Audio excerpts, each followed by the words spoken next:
नमस्कार, स्वागत है आप सभी का डीडी न्यूज पर। आप देख रहे हैं मिडल लाइन। मैं हूं रमा त्यागी। अगले 1 घंटे में हम बात करेंगे देश भर की बड़ी खबरों की, बताएंगे दुनिया भर में कौन कौन सी खबरों पर है सबकी नजर, क्या चल रहा है खेल और अर्थ जगत में, और कुछ हल्के फिल्म, कला और संस्कृति के क्षेत्र से भी। लेकिन सबसे पहले बड़ी खबरें। प्रधानमंत्री मोदी का आज से 2 दिन का झारखंड दौरा। भगवान बिरसा मुंडा के जयंती समारोह में होंगे शामिल। विकसित भारत संकल्प यात्रा की होगी शुरुआत। प्रधानमंत्री मोदी ने बैतूल में जनसभा को किया संबोधित। कांग्रेस पर साधा निशाना, कहा जहां जहां कांग्रेस आई तबाही लाई। बीजेपी के कई दिग्गज नेता भी करेंगे प्रचार। चुनावी रण में विपक्ष का भी प्रचार तेज। राजस्थान के रण में भी उतरे बीजेपी के कद्दावर नेता। कांग्रेस की गारंटी यात्रा का भी दूसरा चरण आज से। रायपुर में प्रियंका गांधी का रोड शो आज।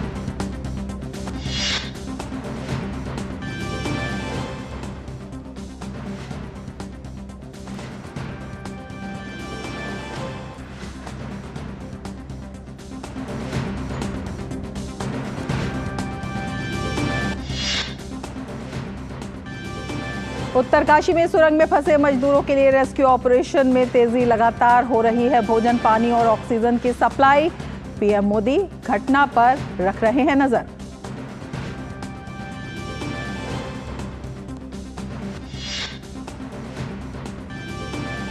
राष्ट्रपति द्रौपदी मुर्मू ने बाल दिवस पर स्कूली बच्चों से की मुलाकात। अधिक से अधिक किताबें पढ़ने का दिया सुझाव। पीएम मोदी ने भी पंडित नेहरू की जयंती पर किया नमन।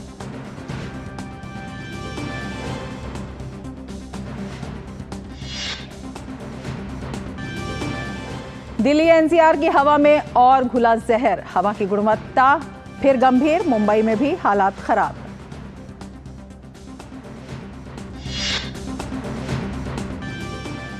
और दिल्ली में आज से अंतर्राष्ट्रीय व्यापार मेला। 13 देशों के प्रदर्शक हो रहे हैं शामिल। इस बार मेले की थीम है वसुधैव कुटुंबकम।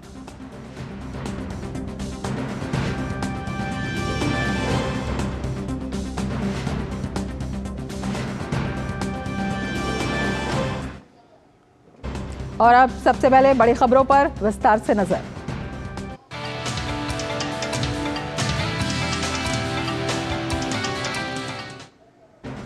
मध्य प्रदेश में 17 नवंबर को होने वाले विधानसभा चुनाव का प्रचार चरम पर है। प्रधानमंत्री ने आज राज्य में पहली जनसभा को बैतूल में संबोधित किया। पीएम मोदी ने कहा कि कांग्रेस जो वादा करती है वो कभी पूरा नहीं करती। उन्होंने कांग्रेस पर आरोप लगाया कि पिछली बार कर्ज माफी का वादा सरकार बनाने के 1.5 साल बाद तक भी पूरा नहीं कर पाए। उन्होंने उन पर लगातार हो रहे व्यक्तिगत हमलों को लेकर भी कांग्रेस की आलोचना की। उन्होंने कहा कि वे उन्हें इसलिए गालियां दे रहे हैं क्योंकि उन्होंने उनके भ्रष्टाचार पर रोक लगाई। आपने देखा होगा पहले जो 2 गाली देते थे वो 20 गाली दे रहे हैं। जो पहले 5 गाली देते थे वो आज मोदी को 50 गाली दे रहे हैं। ये गालियां मैं खाता हूं आपके लिए। ये नफरत मैं झेलता हूं आपके लिए, क्योंकि आप सर उठा करके जिए, अपने सपनों को पूरा करने के लिए आगे बढ़े, इसलिए गालियां मोदी खा रहा है। ये नफरत मोदी झेल रहा है।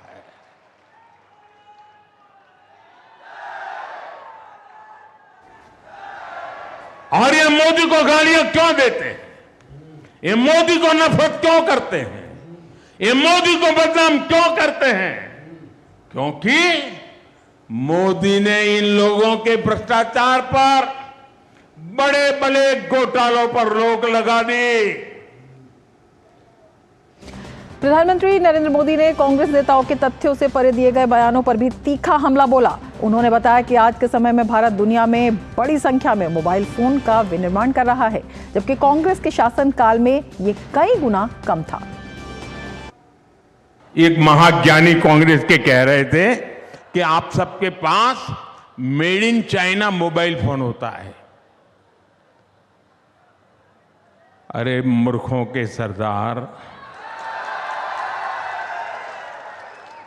किस दुनिया में रहते हैं ये लोग? कांग्रेस के नेताओं को अपने देश की उपलब्धियां न देखने की मानसिक बीमारी हो गई है। पता नहीं विदेश के वो कौन से चश्मे पहने हैं कि उनको देश की स्थिति का पता ही नहीं दिखता है। आज भारत दुनिया में सच्चाई क्या है? आज भारत दुनिया में मोबाइल फोन का दूसरा सबसे बड़ा निर्माता है। जब कांग्रेस केंद्र सरकार में थी तो भारत में हर साल 20,000 करोड़ रुपए से भी कम के मोबाइल फोन बना करते थे। आज भारत में 3.5 लाख करोड़ रुपए से ज्यादा के मोबाइल बना करते हैं। आज पीएम का बैतूल के अलावा शाजापुर, झाबुआ में ताबड़तोड़ रैलियों का कार्यक्रम है। उसके बाद इंदौर में आज शाम को उनका रोड शो होगा। मध्य प्रदेश विधानसभा चुनाव के लिए बीजेपी के कई दिग्गज नेताओं का राज्य में जमावड़ा लगने वाला है। 17 तारीख को होने वाले चुनाव के लिए प्रचार का यह आखिरी दौर है। शिवराज सरकार के नेतृत्व में चल रही सरकार को जनहितैषी सरकार बताते हुए पार्टी की पूरी कोशिश है कि यहां फिर से एक बार कमल खिलेगा और बीजेपी की सरकार पर। लिहाजा पीएम खुद मोर्चा संभाले हुए हैं। वहीं बीजेपी के वरिष्ठ नेता और केंद्रीय मंत्री अमित शाह का आज विदिशा के देवतालाब, जबलपुर पश्चिम में जनसभा का कार्यक्रम है। इसके अलावा बीजेपी अध्यक्ष जेपी नड्डा की भी आज एक के बाद एक 3 चुनावी रैली का कार्यक्रम है। वहीं कांग्रेस पार्टी भी शिवराज सरकार के खिलाफ और कांग्रेस के पक्ष में धुआंधार प्रचार कर रही है। इसी कड़ी में राहुल गांधी ने आज विदिशा में जनसभा को संबोधित किया।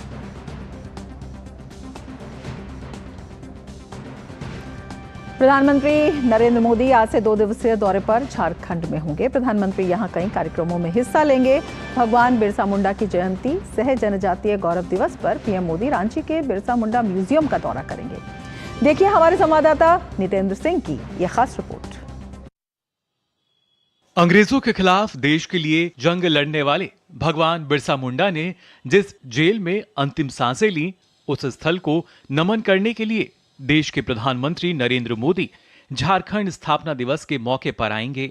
इसको लेकर बिरसा मुंडा संग्रहालय में व्यापक तैयारियां की जा रही हैं। भगवान बिरसा मुंडा संग्रहालय के रूप में विकसित किए गए पुराने जेल का बैराक नंबर 4 खास है। इसी कमरे में भगवान बिरसा मुंडा को अंग्रेजों ने बंदी बनाकर रखा था। प्राण त्यागने से पहले धरती आबा के अंतिम दिन यहीं गुजरे थे। उस कमरे को संग्रहालय में बदलकर उनकी यादों को सजोने की कोशिश की गई है। जेल की बनी संरचना को उसी रूप में संरक्षित किया गया है। बिरसा मुंडा ने जिस कमरे में जीवन का अंतिम समय गुजारा, वहीं उनकी प्रतिमा स्थापित की गई है। बगल के कमरे में भगवान बिरसा और उनके जीवन से जुड़ी जानकारी से अवगत कराया गया है। 30 एकड़ में फैले पुराने जेल परिसर को पार्क और संग्रहालय के रूप में विकसित किया गया है। परिसर को भगवान बिरसा मुंडा स्मृति उद्यान सह संग्रहालय का नाम दिया गया है। माननीय प्रधानमंत्री महोदय की अवधारणा थी कि पूरे देश में विभिन्न से जनजातीय शहीदों का संग्रहालय बने और जनजातीय कार्य मंत्रालय के माध्यम से ये हो रहा था। और गुजरात में एक राष्ट्रीय जनजातीय संग्रहालय बन रहा है। वहीं पे जहाँ पे हमारे लौह पुरुष पटेल जी की मूर्ति है, उसी इलाके में वो पूरे देश के जो जनजातीय शहीद हैं उनका वो संग्रहालय बन रहा है।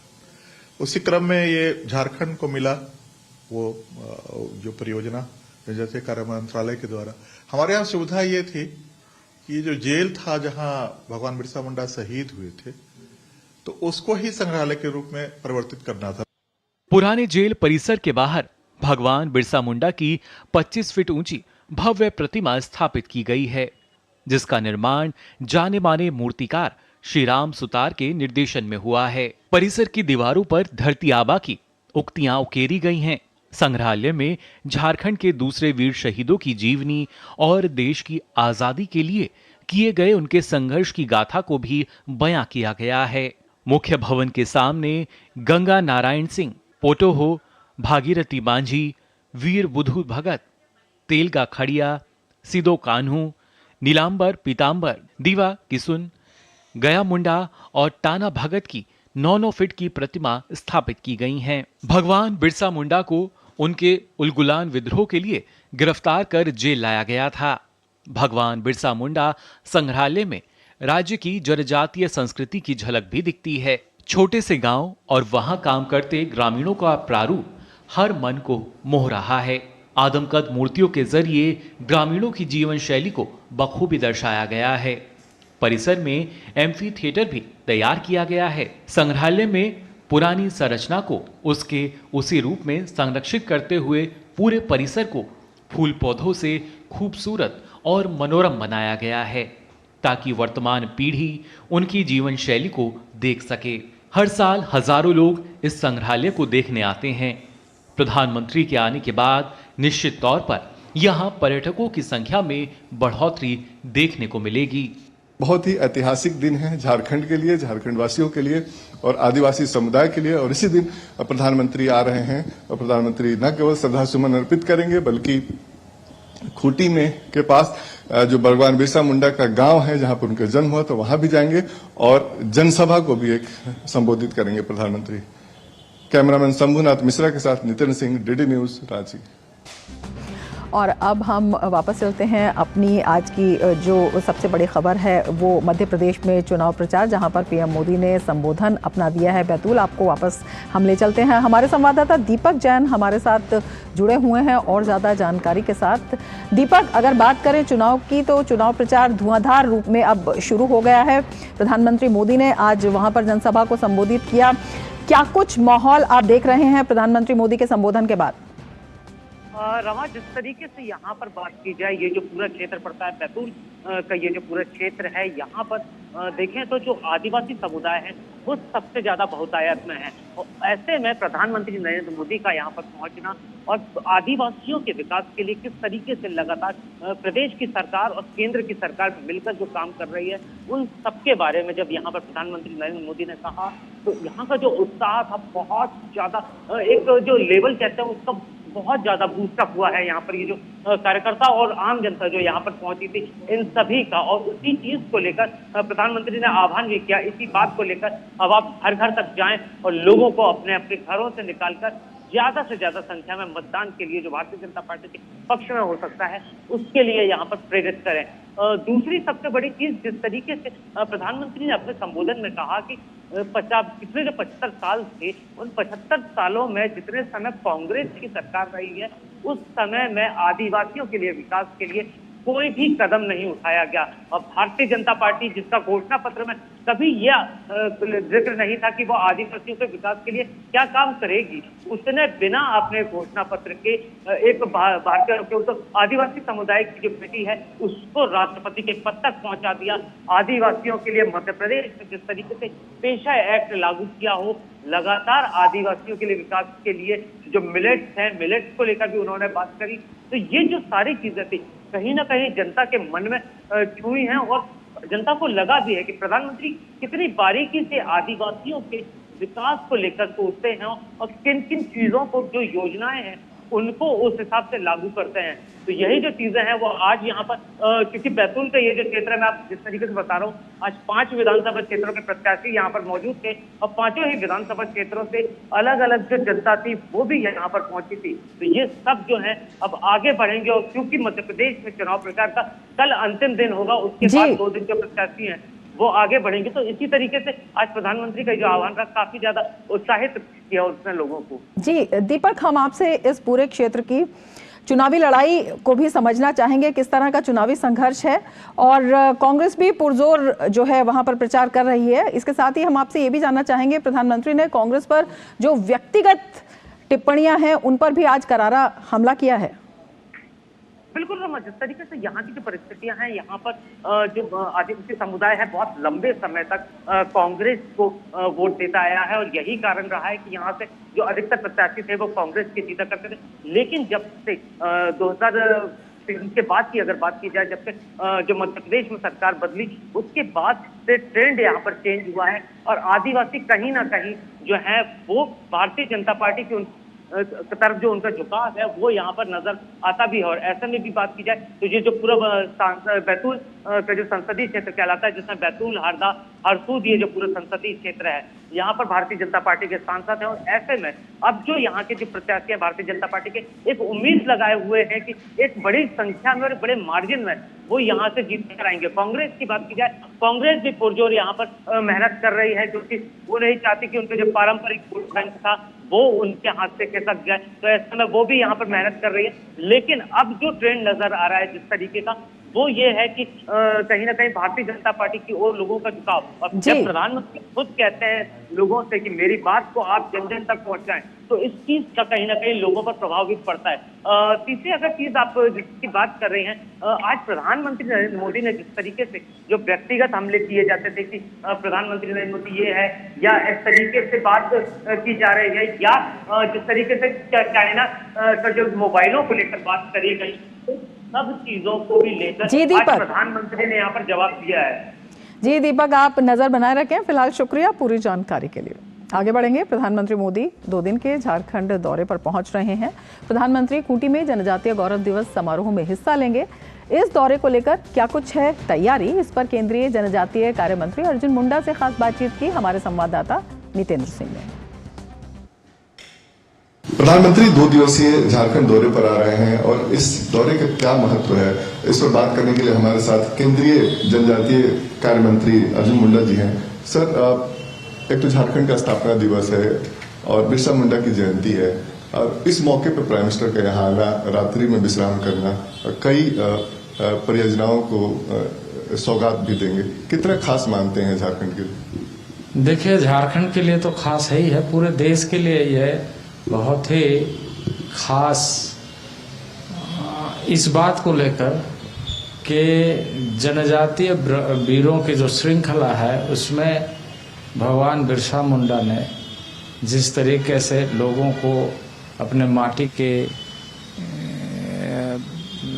जो अपनी माटी को बचाने के लिए ब्रिटिश हुकूमत के खिलाफ में आंदोलन किया, अपनी आहुति दी, उसको पूरा देश जनजातीय गौरव दिवस के रूप में मना रहा है। और इसमें सारे वैसे वीरों को स्मरण करते हुए नए संकल्प के साथ हम कैसे इस देश को समर्थ बनाने में उन वीरों के जो आहुति है उसको हम सम्मान करें, श्रद्धांजलि अर्पित करें, और हमारे गांव के जनजाति वर्ग से लेकर सभी वर्गों में सशक्त भारत का स्वरूप दिखाई दे। प्रधानमंत्री कहते हैं कि मेरा जो जीवन है उसमें अधिकांश समय जनजातीय समूह के विकास के लिए उनके समर्पित रहा है।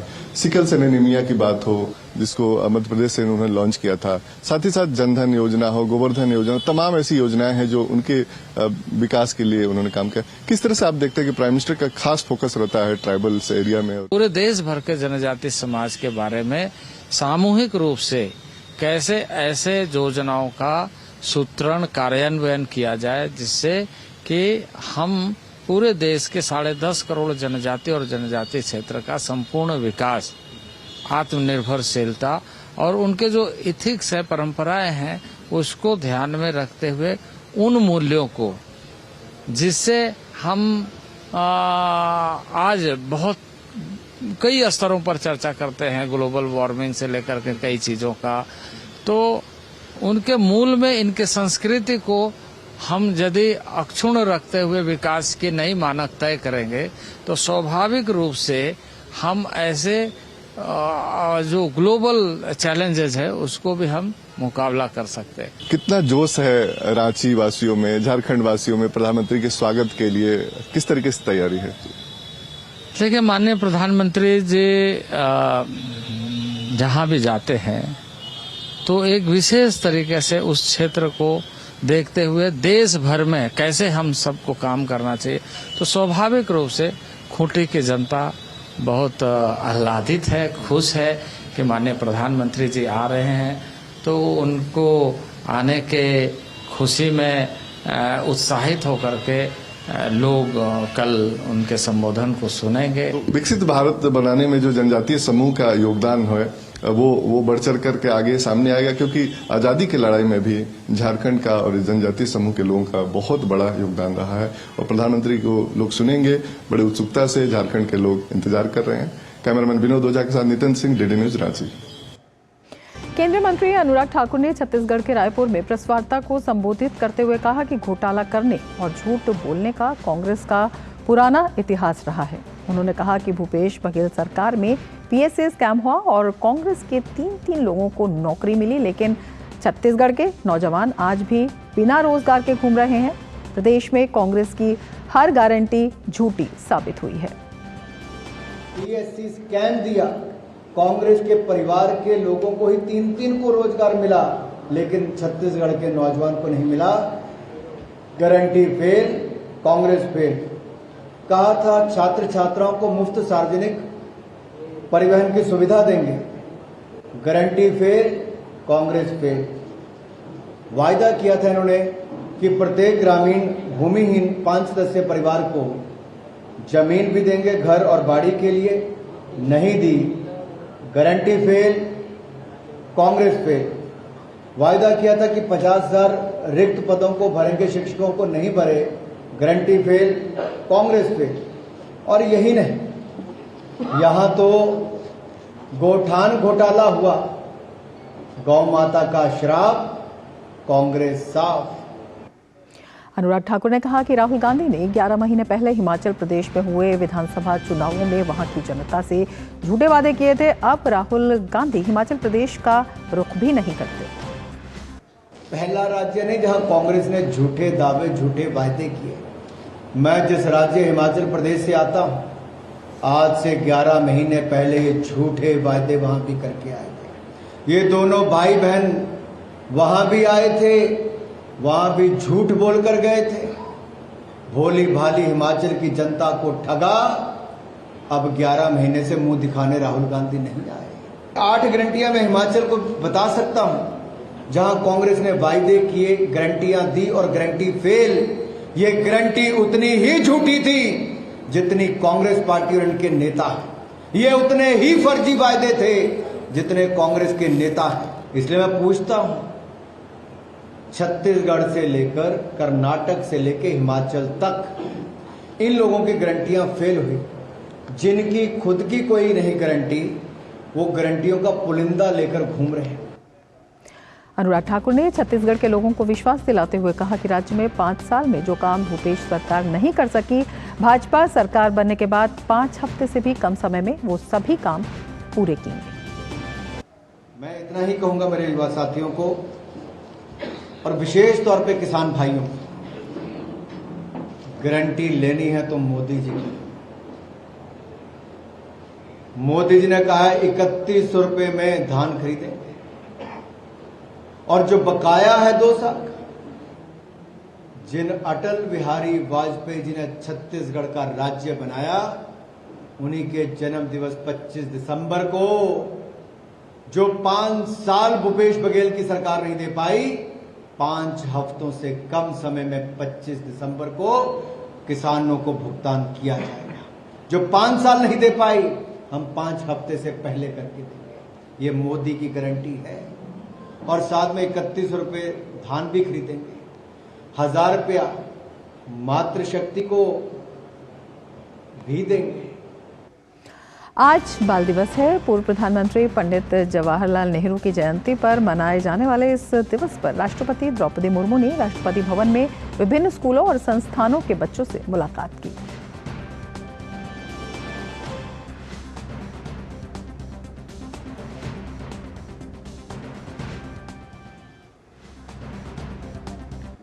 इतने सारे बच्चों को मिलना एक साथ मेरे लिए एक सौभाग्य की बात है। मैं बहुत खुश हूँ। आज आपके उज्जवल भविष्य के लिए मैं बहुत बहुत शुभकामनाएं देती हूँ। आप सदा स्वस्थ रहे और आगे बढ़ते रहे। अपने माता पिता का सम्मान करें। मातृभूमि में के सेवा के लिए अपने आप को अभी से प्रस्तुत करें और देश का नाम रोशन करें। इसी के साथ ही मैं पुनः आप लोगों को बहुत बहुत शुभकामनाएं देती हूँ।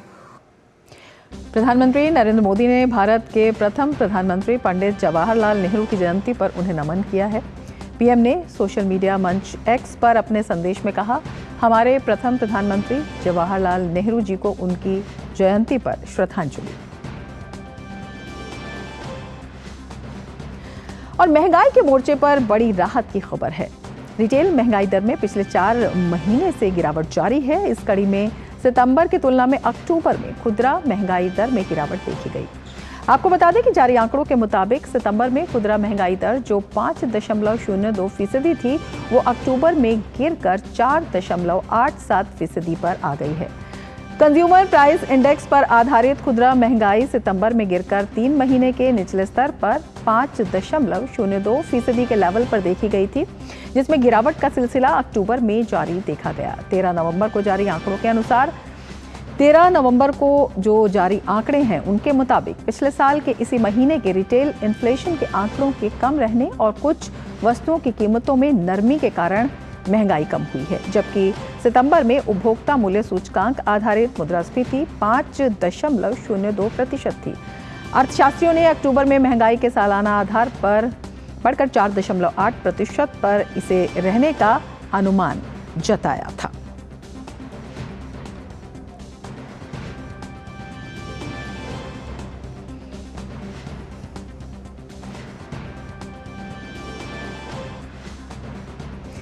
तो त्योहारी सीजन और उसमें महंगाई के मोर्चे पर बड़ी राहत है। जो ये दर में कमी आई है, अगर महंगाई दर की बात करते हैं 2023 अक्टूबर महीने में खुदरा महंगाई दर 4 महीने के निचले स्तर पर 4.87% पर है। ये 4 महीने का निचला स्तर है। इस संदर्भ में ये एक बड़ी बात है। सितंबर 2023 में ये दरें 5.2% थी। वहीं अगर हम अगस्त की बात करते हैं तो ये दर 6.83% थी। तो इसीलिए कहा जा रहा है कि 4 महीने में सबसे कम। 13 नवंबर को जारी आंकड़ों में खुदरा मुद्रास्फीति सितंबर में 3 महीने के निचले स्तर पर। तो अपने आप में ये बड़ी बात है। और जो कदम उठाए गए हैं, सीपीआई के आंकड़ों के मुताबिक खाद्य महंगाई दर में भी हल्की गिरावट आई है।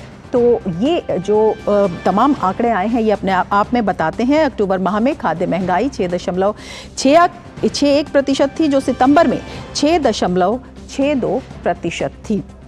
और इन तमाम आंकड़ों को देखते हुए ये एक बड़ी राहत की बात है। पिछले साल अक्टूबर की बात करें तो खाद्य महंगाई दर 7.1% थी। तो जिसे कहा जा सकता है कि एक बड़ी कमी इसमें आई है। ग्रामीण इलाकों में खुदरा महंगाई सितंबर के 5.33% से घट गई है और 5.12% पर आ गई है। तो ये ग्रामीण इलाकों के आंकड़े हैं। इसके साथ ही अगर शहरी इलाकों की बात करते हैं तो शहरी इलाकों में भी महंगाई 4.65% से कम होकर 4.62% है। तो ग्रामीण और शहरी दोनों ही महंगाई दर के आंकड़े हम दे रहे हैं। बीते साल अक्टूबर की बात करें तो उसमें खुदरा महंगाई दर 6.77% थी। तो अपने आप में अगर हम देखते हैं तो ये एक बड़ी राहत है। आरबीआई ने पिछली 4 बैठकों में पॉलिसी रेट में कोई बदलाव नहीं किया था और आरबीआई लगातार इस उम्मीद पर, इस स्पेकुलेशन पर लगातार जो कदम उठा रहे हैं, उसकी भी एक बड़ी सफलता इसको देखी जा सकती है। आरबीआई को वित्तीय वर्ष 2023-24 में महंगाई औसतन 5.4% रहने की उम्मीद है। तो जिस तरह से इस दर में लगातार गिरावट आ जा रही है और जो कदम उठाए जा रहे हैं उन पर ये उम्मीद व्यक्त की गई है। पिछले वित्तीय वर्ष में 6.7% से कम आंकड़े का अनुमान था। तो इस मायने में भी इसको एक बड़ी सफलता कहा जा सकता है। महंगाई को टारगेट करने के लिए, कई कदम उठाने के लिए जो केंद्रीय बैंक है वो तैयार है। शक्तिकांत दास आरबीआई गवर्नर, उनका ये कहना है, उन्होंने ये कहा है और उन्होंने इसीलिए ये कहा है कि तमाम जो सतर्क कदम है वो उठाए जा रहे हैं। अगर भारत में मुद्रास्फीति की गणना की बात करते हैं तो उपभोक्ता मूल्य सूचकांक सीपीआई और थोक मूल्य सूचकांक डब्ल्यूपीआई से मुद्रास्फीति का मापन किया जाता है। और इसकी भी एक वजह है, बाजार में मूल्य परिवर्तन को समझने के लिए और मुद्रास्फीति पर नज़र रखने के लिए ये जो मूल्यांकन है, ये जो मापन है, वो एक बड़ी मदद करता है और उसी के अनुसार कदम उठाए जाते हैं। सीपीआई द्वारा 260 वस्तुओं में अर्थव्यवस्था में वस्तुओं और सेवाओं की खुदरा मुद्रास्फीति का विश्लेषण किया जाता है। तो 260 वस्तुएं और सेवाएं जिसमें सीपीआई करता है और डब्ल्यूपीआई की बात करें तो इसमें 697 वस्तुओं की मुद्रास्फीति का विश्लेषण किया जाता है। तो इसमें 697 वस्तुएं ऐसी हैं जिसमें मुद्रास्फीति का विश्लेषण किया जाता है। तो ये गणना से संबंधित बात है, लेकिन जो आंकड़े आए हैं वो अपने आप में अनुमान के मुताबिक इनको कहा जा सकता है, बड़ी राहत इनको कहा जा सकता है। और इसी पर हम बातचीत करेंगे। हमारे साथ एम.के. अग्रवाल जी जुड़े हुए हैं जो विशेषज्ञ हैं।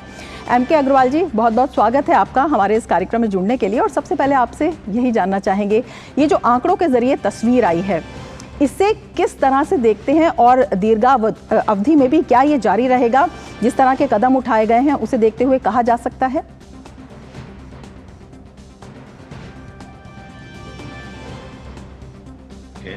तो लगभग एक पैटर्न दिखाता है कि मुद्रास्फीति की दर लगातार भारत में घटती चली जा रही है। और ये हमारे जो बैंड है 4 से 6% का बैंड है, और आरबीआई भी यही कहता है कि हमारा जो है इन्फ्लेशन 4 से 6% के बीच में रहना चाहिए। तो यदि हम वार्षिक देखते हैं तो वार्षिक भी 5.4% का जो लक्ष्य है रिजर्व बैंक का, वो निश्चित तौर पर पूरा होता हुआ नजर आ रहा है। और अगर मासिक रूप में देखते हैं, जो एनुअल वो करते हैं, जैसे अक्टूबर, पिछले साल के अक्टूबर से इस बार का देखते हैं, तो बहुत शार्प डिक्लाइन है। खास तौर पर जो खुदरा मुद्रास्फीति यानी कि कंज्यूमर्स को जो डायरेक्ट हिट करता है, उसको देखते हैं तो ये उनके लिए राहत की बात है।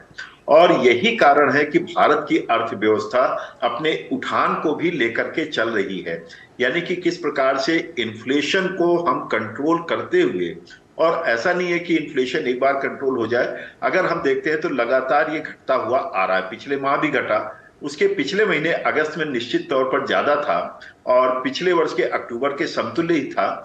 लेकिन यदि हम देखते हैं तो भारत में इन्फ्लेशन में लगातार कमी आ रही, और ये इन्फ्लेशन का कम होना आम आदमियों के लिए तो राहत है ही है, यानी कि किस प्रकार से उनके आर्थिक स्थिति को सुदृढ़ करता है और उनको विवशता की तरफ नहीं ले जाता है।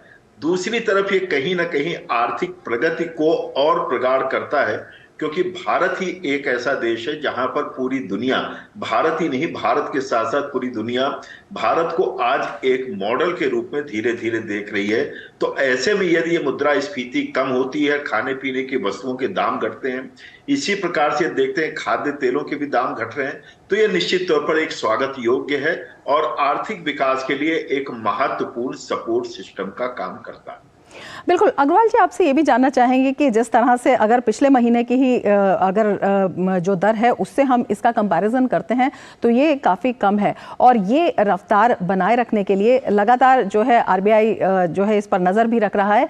किस तरह के कदम है सरकार की तरफ से, किस तरह की जो जिसे कहा जा सकता है कि नीति है इस दौरान जो हमारी अर्थव्यवस्था है उसको उभारने के लिए जो उठाए गए हैं, और उनमें कितनी सफलता मिलती हुई दिखाई देती है? देखिए, अगर हम इसको देखते हैं तो एक प्रकार से सप्लाई चेन में जो डिस्टरबेंस हुआ करता था पहले, खास तौर पर बारिश के महीनों में, वो सप्लाई चेन को जो है ब्रेक नहीं किया जा रहा है, उसमें अवरोध नहीं आने दिया जा रहा है। फिर वस्तुओं का ट्रांसपोर्टेशन बहुत प्रॉपर तरीके से हो रहा है। यदि हम देखते हैं, जैसे प्याज का निर्यात रोक दिया गया, अनावश्यक या कह दिया गया कि इस दर के नीचे आप निर्यात नहीं कर सकते, यानी कि यहाँ का माल बाहर भेजकर भारत में ही क्राइसिस क्रिएट करना, इन्फ्लेशन क्रिएट करना बहुत अच्छी रणनीति, आर्थिक रणनीति नहीं होती है। इसी प्रकार से देखते हैं तो भारत सरकार और रिजर्व बैंक ने मिलकर के खाद्यान्न के भी अनावश्यक निर्यात पर भी कहीं ना कहीं अंकुश लगाया, ताकि भारत में भरपूर उपलब्धता रहे। वजह क्या है कि जब खाद्य पदार्थों में इन्फ्लेशन आता है, इन्फ्लेशन की कई कैटेगरी हैं, जिसमें खाद्य पदार्थों का इन्फ्लेशन जो मॉडरेट होता हुआ, आपने भी अपनी रिपोर्ट में बताया, तो इसका सीधा प्रभाव पड़ता है निम्न आय वर्ग पर, ग्रामीण आय वर्ग पर। तो ये सारी चीजें देख करके ही इन्फ्लेशन को कंट्रोल करने की बात है। जहां तक यह देखते हैं कि पिछले माह 5.02% था, और इस माह यानी कि अक्टूबर के माह में यदि हम देखते हैं, सितंबर में 5.02 था, और अक्टूबर में देखते हैं तो 4.87% रह गया। ये देखने में भी लग रहा है कि कहीं ना कहीं एक गिरावट की तरफ है, और हम अपना जो लक्ष्य है, आरबीआई भी चाहता है कि हम इन्फ्लेशन को कहीं ना कहीं 4% तक सीमित कर ले जाएं। 4% के नीचे अभी भारत को ले जाने में उचित नहीं लगता है, तो उसके तरफ हम लोग धीरे धीरे बढ़ते हुए नजर आ रहे हैं। और ये इधर इन्फ्लेशन का घटना, लोगों का मार्केट में बढ़ना, और उसका प्रभाव कहीं ना कहीं उत्पादन की शक्तियों को प्रगाढ़ करना, ये सारे जुड़े हुए हैं। और इसका परिणाम भी यदि हम देखते हैं तो लगातार हमारा जीडीपी भी बढ़ता हुआ नजर आ रहा है। बिल्कुल। अग्रवाल जी, आपसे ये भी समझना चाहेंगे कि ये आंकड़े आए हैं, काफ़ी राहत की खबर इन आंकड़ों से जो है निकलती हुई दिखाई देती है, लेकिन अगर ज़मीनी स्तर पर देखते हैं, अगर हम देखते हैं कि जो वर्ग हैं, विभिन्न वर्ग हैं जिनको इनसे राहत मिल रही है, किन किन क्षेत्रों में उन्हें राहत मिलती हुई दिखाई दे रही है? देखिए, मुख्य रूप से यदि हम देखें तो प्याज के दाम भी कम हुए हैं। इस महीने कम हुए हैं, वो अक्टूबर में नहीं कम हुए, अक्टूबर में ज्यादा थे। अगर हम अन्य वस्तुओं में देखते हैं, खाद्य वस्तु में खासतौर पर वेजिटेबल्स में देखते हैं, वेजिटेबल ऑयल्स में देखते हैं, क्योंकि आजकल ये हमारा जो है खाने पीने का एक जो पैटर्न है वो बदल चुका है। हम 12 महीना अब चाहते हैं कि ग्रीन वेजिटेबल्स मिले, हमें टमाटर मिले, हमें प्याज मिले, हमें आलू मिले, नींबू मिले, ये सारी चीजें आवश्यक हो गई हैं। पहले ये नहीं था, यानी कि हमारी लाइफ स्टाइल और जो हमारा उपभोग का स्टाइल है वो भी परिवर्तित हो गया है। तो उसको देखते हुए सरकार ने देखे तो बड़े स्तर पर भी प्रयास किए हैं, चाहे मछली की उपलब्धता देख लें तो, या इसी प्रकार से ग्रीन वेजिटेबल्स देखें तो ये जो सारी उत्पादन की रणनीति भी है और जिस प्रकार से फ्रेट कॉरिडोर बढ़ा है उसका सृजन करके पूर्व से पश्चिम और उत्तर से दक्षिण ये पूरा जो जोड़ा गया है, तो उससे जहां पर ज्यादा उत्पादन है, क्या आप सोच सकते हैं कि इस समय छत्तीसगढ़ का टमाटर दूसरे राज्यों में जाकर के वहां पर जहां प्रोडक्शन अभी डिलेड होता है, क्योंकि हर राज्य का प्रोडक्शन स्ट्रक्चर अलग अलग होता है, तो वहां से निकल करके उत्तर की तरफ जा रहा है फ्रेश टमाटर। क्यों जा पा रहा है? क्योंकि ट्रांसपोर्ट की सुविधा है। इसीलिए मैंने कहा ना कि अब जो है, जो सप्लाई, जो बॉटलनेक्स थे, सप्लाई में डिस्टर्बेंस हुआ करते थे, उसको कहीं ना कहीं रोक करके सड़कों का जो नेटवर्क पूरे भारत में फैला है, ये कहीं ना कहीं इन्फ्लेशन कंट्रोल करने में भी मदद कर रहा है। और यही कारण है कि आम आदमी इसमें राहत महसूस कर रहा है। अग्रवाल जी, एक बहुत छोटा सा सवाल पूछना चाहेंगे। ये जो आंकड़ा है इस पर लगातार नजर रखी जाती है और जो नेक्स्ट टारगेट है वो भी अचीव हो, उसके लिए किस तरह की सावधानी और किस तरह के जो कदम है उनको उठाने की जरूरत है? देखिए, इसमें दो चीज हैं। एक तो पहले कि खाद्य पदार्थ बड़े क्रिटिकल होते हैं भारत में, क्योंकि जो एक बड़ा वर्ग है वो एक निम्न आय वर्ग की कैटेगरी में आता है। तो मसलन मान लीजिए कि अभी ये महीना आना है, धान की फसल अब आने वाली है, इसके रेट कम हो जाएंगे, लेकिन लगातार हमें पूरे फाइनेंशियल ईयर की प्लानिंग करके चलना पड़ता है कि किस समय किस वस्तु की कमी आती है। मसलन इस समय अगर हम देखते हैं कि नवंबर में या गेहूं के दाम अब धीरे धीरे थोड़ा सा बढ़ सकते हैं, तो उसको कंट्रोल करते हुए, और इसीलिए अब आप देखिए कि उसको सरकार मार्केट में उपलब्ध कराने के लिए एक्सपोर्ट को कम कर रही है।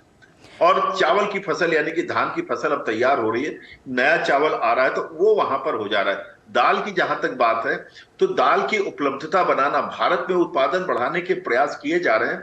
साथ में यह भी देखा जा रहा है कि हम आवश्यकता अनुसार हम दाल का इंपोर्ट करें। बहुत कम कंट्रीज है जहां से दाल आती है, तो हम अपने सप्लाई को मेंटेन रखें। क्यों? क्योंकि इसमें आवश्यक, इसी प्रकार से यदि हम देखते हैं तो हमें वनस्पति तेल की आवश्यकता होती है, वो भी हम इंपोर्ट कर रहे हैं। अगर हम देखते हैं तो इसका इंपोर्ट बढ़ाया गया है। क्यों?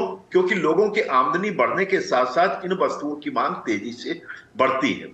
और भारत में चूंकि एक निचला वर्ग की आमदनी समावेशी विकास के कारण बढ़ रही, तो उनका उपभोग का स्वरूप भी परिवर्तित हो रहा है। अब वो सामान्य उपभोग की जगह वहां तेल की खपत बढ़ रही, खाद्य तेलों की खपत बढ़ रही है, या इस वेजिटेबल्स की, फ्रूट्स की खपत बढ़ रही है।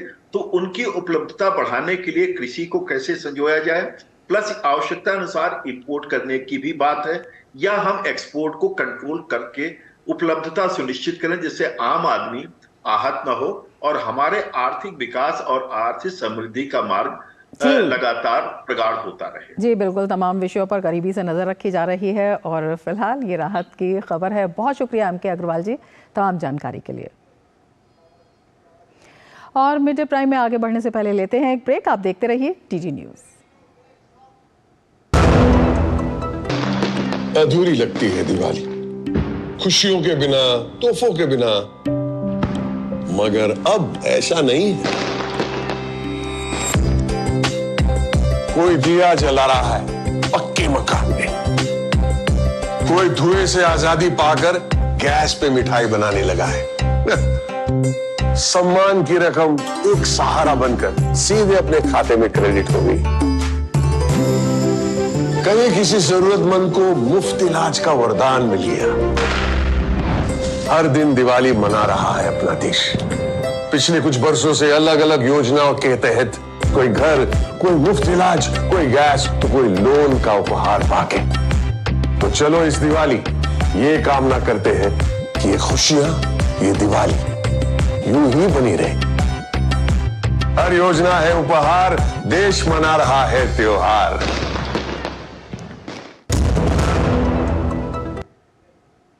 ब्रेक के बाद फिर से आपका स्वागत है। आगे बढ़ते हैं खबरों में। दिल्ली में वायु प्रदूषण ने एक बार फिर राजधानी की हवा को सांस लेने के लिए दूभर बना दिया है। आज भी एयर क्वालिटी में सुधार नहीं देखा गया। केंद्रीय एयर प्रदूषण नियंत्रण बोर्ड के अनुसार दिल्ली के कई इलाकों में वायु गुणवत्ता गंभीर श्रेणी में है। दिल्ली के साथ साथ एनसीआर की हवा की गुणवत्ता का स्तर भी बेहद गंभीर है। बिगड़ी वायु गुणवत्ता ने सांस से संबंधित परेशानियां बढ़ा दी हैं।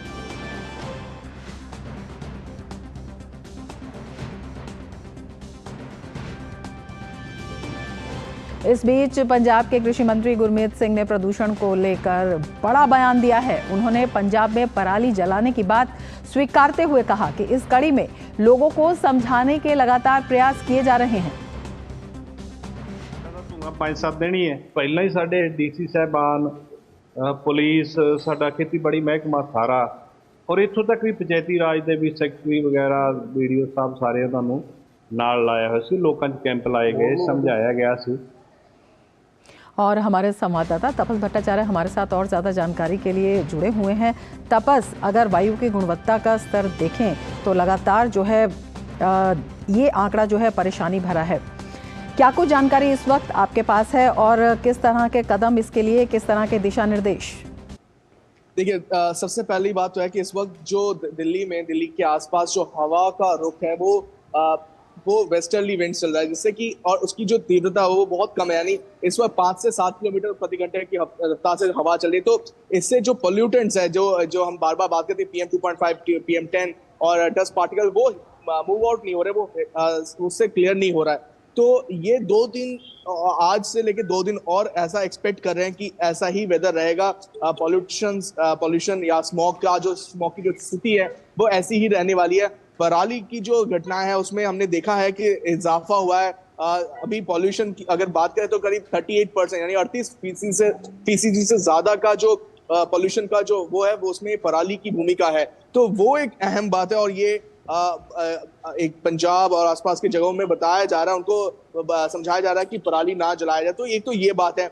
दूसरी जो हमें पता चली है कि 2 दिन बाद एक्सपेक्ट कर रहे हैं कि ईस्टर्ली विंड्स का बहना शुरू होगा। ईस्टर्ली विंड बहने से क्या फायदा होगा? उससे एक तो हवा के रुख में बदलाव होगा, तो जो पंजाब से जो हवा इस तरफ दिल्ली की तरफ आ रही है वो उसमें हमें वो चेंज देखने को मिलेगा।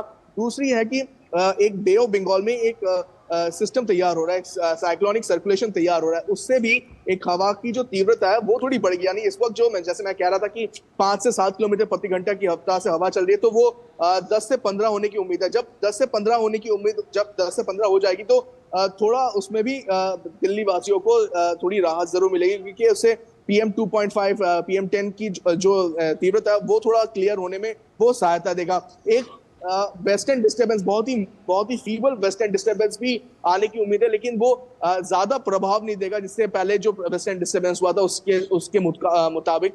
उसके अगर कंपैरिजन में देखें वो वेस्टर्न डिस्टर्बेंस जो रहेगा ये कम होगा, और लेकिन उससे भी थोड़ा फायदा। लेकिन 2 दिन दिल्ली वासियों को ये जो स्थिति है, सीवियर पॉल्यूशन की जो स्थिति है, उससे निपटना होगा।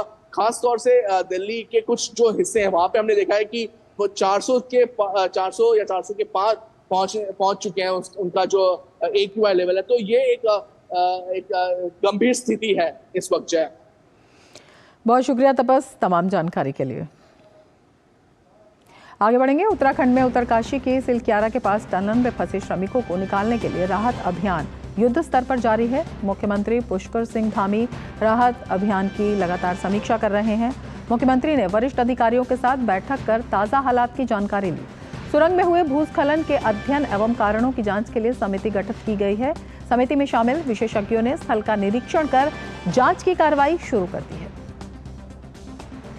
उत्तराखंड के मुख्यमंत्री पुष्कर सिंह धामी ने उत्तरकाशी सुरंग दुर्घटना पर कहा कि जो श्रमिक अंदर फंसे हुए हैं उनके परिवारों से भी बात हुई है, सभी वहां सुरक्षित हैं। उन्होंने बताया कि लगातार भोजन, पानी और ऑक्सीजन की सप्लाई की जा रही है।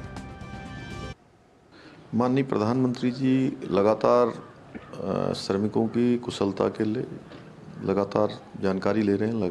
वो चिंता उन्होंने व्यक्त की है और पूरे घटनाक्रम को मैंने आदरणीय प्रधानमंत्री जी को बताया है और हम लोग पूरी तरह से इस घटना को नज़दीक से देख रहे हैं और मैं स्वयं वहाँ गया भी था। प्रभावित जो परिवार के परिजन हैं उन सब से भी मैंने बात की है। जो श्रमिक भाई अंदर हैं उनके पारिवारिक जनों से भी बात हुई है।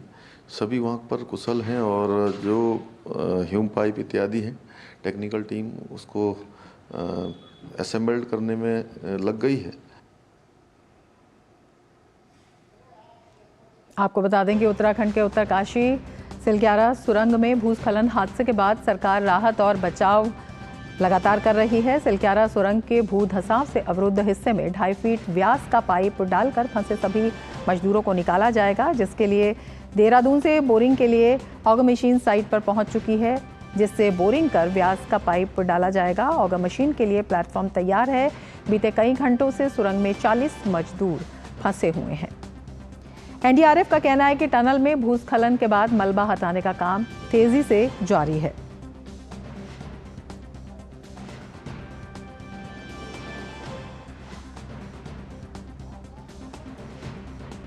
वर्क नहीं है, इसमें हैवी मशीनरी का इस्तेमाल किया जा रहा है और एक्सपर्ट जो हैं वो कोशिश में हैं कि एक रास्ता बनाया जाए।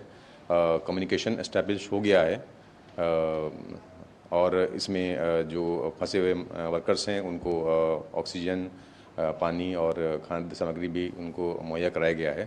तो फ़िलहाल वो सुरक्षित हैं। 50-60 मीटर का एरिया है जो एक खुला एरिया है जहाँ पर वो फंसे हुए हैं। तो वो भी एक अच्छी बात है कि उनको मूवमेंट करने के लिए जगह है, कैविटी में नहीं है, वो सेफ़ हैं। कोशिश ये की जा रही है कि जल्द से जल्द रास्ता बनाया जाए। स्टील पाइप्स डालने की कोशिश की जा रही है जिससे कि उन तक पहुंचा जा सके और उसके थ्रू उनको सुरक्षित निकाला जा सके। हमारे संवाददाता अवधेश नौटियाल हमारे साथ देहरादून से इस वक्त मौजूद हैं और ज़्यादा जानकारी के साथ। अवधेश, आपसे जानना चाहेंगे, मुख्यमंत्री धामी ने कहा कि उनके परिवारों से बातचीत की जा रही है, सभी सुरक्षित हैं। अभी एनडीआरएफ का हमने स्टेटमेंट सुना, उन्होंने कहा कि जो रास्ता है वो बनाने की पूरी तैयारी कर ली गई है। क्या जानकारी आपके पास है?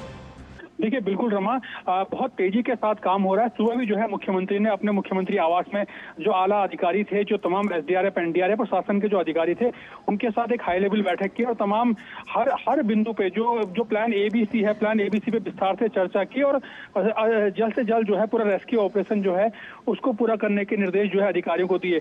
अभी की जो लेटेस्ट अपडेट आ रही है उसको जो पाइप है, पाइप देर रात ही वहां पहुंच गए थे। अब पाइप को जो बेस बनाया जा रहा है, क्योंकि अंदर जो सुरंग के अंदर का जो पूरा है वो ऊबड़ खाबड़ है और पाइप जो पाइप लगेंगे, पाइप बिल्कुल सीधी एक स्टैंड में पाइप जो 900 मिलीमीटर व्यास के स्टील के पाइप जो लाए गए हैं वो एक स्टैंड में लगना है। तो उसको लेकर मशीन तेजी से काम कर रही है। उसका जो प्लेटफॉर्म वो तैयार किया जा रहा है और उम्मीद है कि ये दोपहर बाद तक 3 से 4 बजे तक जो प्लेटफॉर्म का काम है वो तैयार हो जाएगा और उसके बाद जो है पाइप को धीरे धीरे करके जो मशीन के सहारे अंदर जो है जो मलबा है उसके अंदर शिफ्ट करने का काम शुरू हो जाएगा।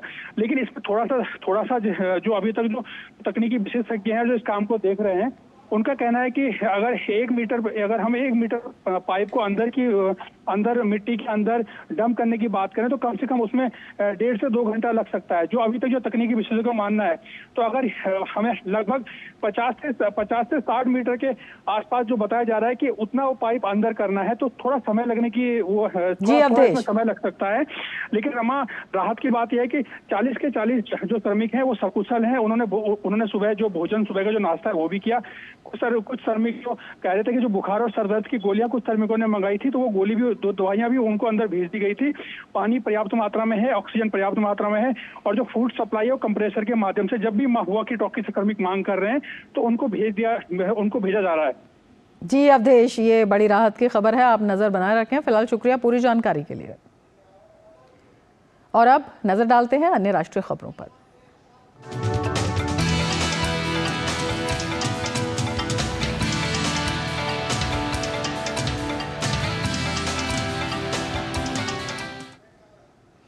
विदेश मंत्री एस जयशंकर इन दिनों ब्रिटेन की यात्रा पर हैं। विदेश मंत्री ने सोमवार को ब्रिटेन के गृह सचिव जेम्स क्लेवर्ली से मुलाकात की। दोनों नेताओं ने भारत और ब्रिटेन के बीच जारी रणनीतिक साझेदारी के अटूट समर्थन की सराहना की। इस दौरान दोनों नेताओं ने द्विपक्षीय संबंधों को मजबूत करने के लिए कई महत्वपूर्ण मुद्दों पर चर्चा की। विदेश मंत्री एस जयशंकर लंदन में आयोजित दिवाली रिसेप्शन समारोह में शामिल हुए। इस दौरान उन्होंने कहा कि पिछले दशक में भारत में आई सामाजिक आर्थिक क्रांति का श्रेय प्रधानमंत्री नरेंद्र मोदी के नेतृत्व को जाता है। केंद्रीय वाणिज्य और उद्योग मंत्री पीयूष गोयल ने कैलिफोर्निया में अमेरिकी इलेक्ट्रिक वाहन निर्माता कंपनी टेस्ला की वर्मोंट में निर्माण इकाई का दौरा किया। पीयूष गोयल ने सोशल मीडिया मंच एक्स पर तस्वीरें साझा की हैं। साथ ही उन्होंने कहा कि भारत के प्रतिभाशाली इंजीनियरों और वित्त पेशेवरों को वरिष्ठ पदों पर काम करते हुए और टेस्ला की यात्रा में उनके उल्लेखनीय योगदान को देखकर बेहद खुशी हुई। पीयूष गोयल ने कहा कि टेस्ला ईवी सप्लाई चेन में भारत से ऑटो कंपोनेंट आपूर्तिकर्ताओं के बढ़ते महत्व को देखकर भी उन्हें गर्व है। उन्होंने कहा कि टेस्ला भारत से कंपोनेंट आयात को दोगुना करने की राह पर है।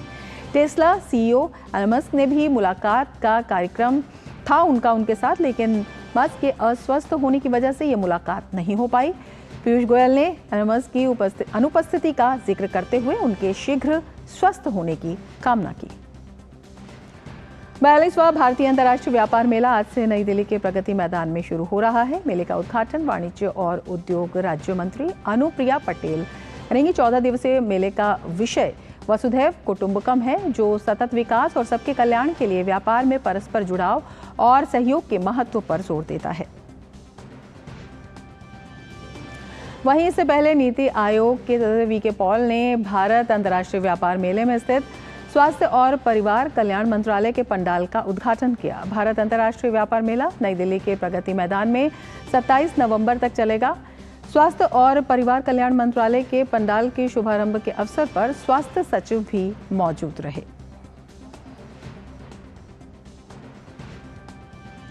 नासा इसरो संयुक्त मिशन NISAR मिशन 4 जनवरी 2024 में भारत के श्रीहरिकोटा स्थित इसरो द्वारा अगले बड़े प्रक्षेपण के लिए पूरी तरह तैयार है। प्रक्षेपण के लिए महत्वपूर्ण परीक्षण बेंगलुरु इसरो के UR राव उपग्रह केंद्र में चल रहा है। ये मिशन पृथ्वी की भूमि और पृथ्वी के बदलते पारिस्थितिकी तंत्र, गतिशील सतहों और बर्फ के द्रव्यमान को स्कैन करेगा, जो बायोमास, प्राकृतिक खतरों, समुद्र स्तर में वृद्धि और भूजल के बारे में जानकारी प्रदान करेगा। नासा की जेट प्रोपल्शन प्रयोगशाला के निदेशक डॉक्टर लॉरेलेशन परियोजना का जायजा लेने के लिए भारत में हैं। दूरदर्शन से विशेष बातचीत में उन्होंने इस मिशन को महत्वपूर्ण बताया। We should all care about how our planet is changing, because that change, while it might seem like we're doing something global because we're up in space, in fact, all the measurements we're making are local. We're looking at, India is very interested in the health of the mangroves around the country, to understand the impact on people's lives, on the economy. And we're interested in what's happening with the ice sheets melting. We should all care if the ice sheets are melting, because this can impact sea level, for example. We should all care about the fate of the forests, of the biomass on our planet. And we should all care about understanding and potentially predicting volcanoes and earthquakes in the future so that we can keep people safe. प्रधानमंत्री नरेंद्र मोदी ने 29 अक्टूबर को मन की बात कार्यक्रम में देश के लिए शहीद होने वाले जनजातीय स्वतंत्रता सेनानियों को भी सम्मान देने की बात कही थी। इसी कड़ी में पेश है मणिपुर की जनजातीय योद्धा नागारानी गायदिलिउ की कहानी। प्रधानमंत्री नरेंद्र मोदी ने 25 अगस्त 2015 को नई दिल्ली के विज्ञान भवन में जनजातीय योद्धा नागारानी गायदिलिउ के जन्म शताब्दी समारोह का उद्घाटन करते हुए कहा था कि जनजातीय योद्धाओं की गौरव गाथा को हमें नई पीढ़ी तक पहुंचाना चाहिए। किसी भी जीवंत समाज का ये दायित्व बनता है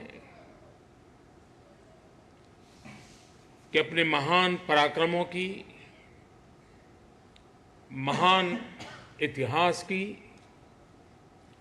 पूंजी को संजोए रखना चाहिए और पीढ़ी दर पीढ़ी उसका संक्रमण होता रहना चाहिए। नागारानी गायदिलिउ का जन्म मणिपुर के लंगकाओ ग्राम के रांगमई जेलियांगरांग जनजाति परिवार में 26 जनवरी 1915 को हुआ था। 13 वर्ष की आयु में वो नागा नेता जादुनांग के संपर्क में आई। जादुनांग मणिपुर से अंग्रेजों को निकाल बाहर करने में लगे हुए थे। वे ईसाई मिशनरियों के धर्मांतरण षड्यंत्र का विरोध करते थे। उन्होंने इसके लिए हरक्का संगठन खड़ा किया। उनके स्वतंत्रता संग्राम से भयभीत होकर अंग्रेजों ने हत्या के झूठे आरोप में बंदी बनाकर उन्हें 29 अगस्त 1931 को इम्फाल में फांसी दे दी।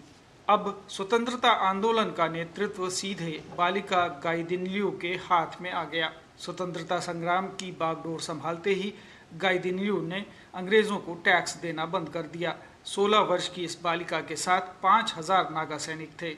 इनकी सेना में महिला सैनिक भी थीं। गाइदिन्ल्यू छापामार युद्ध और शस्त्र संचालन में अत्यंत निपुण थीं। गाइदिन्ल्यू द्वारा चलाए जा रहे आंदोलन को दबाने के लिए अंग्रेजों ने आदिवासियों पर बहुत अत्याचार किए। 18 अप्रैल 1932 को अंग्रेजों की सेना ने अचानक आक्रमण कर दिया और गाइदिन्ल्यू को बंदी बना लिया। उन्होंने 15 वर्ष जेल में बिताए। सन 1947 में भारतवर्ष में अंतरिम सरकार का गठन हुआ। तब प्रधानमंत्री जवाहरलाल नेहरू के निर्देश पर गाइदिन्ल्यू को जेल से रिहा कर दिया गया। 1937 में जब पंडित जवाहरलाल नेहरू उनसे मिलने शिलोंग जेल गए तो उनके साहस, वीरता और मातृभूमि प्रेम को देखकर उन्हें नागाओं की रानी कहकर संबोधित किया। सन 1972 में उन्हें ताम्रपत्र स्वतंत्रता सेनानी पुरस्कार, 1982 में पद्म भूषण और सन 1983 में विवेकानंद सेवा पुरस्कार दिया गया। रानी गाइदिन्ल्यू का निधन 17 फरवरी 1993 को उनके पैतृक गांव में हुआ। ब्यूरो रिपोर्ट, दूरदर्शन समाचार। इसके साथ ही मिड डे प्राइम में फिलहाल इतना ही। दीजिए इजाजत। नमस्कार।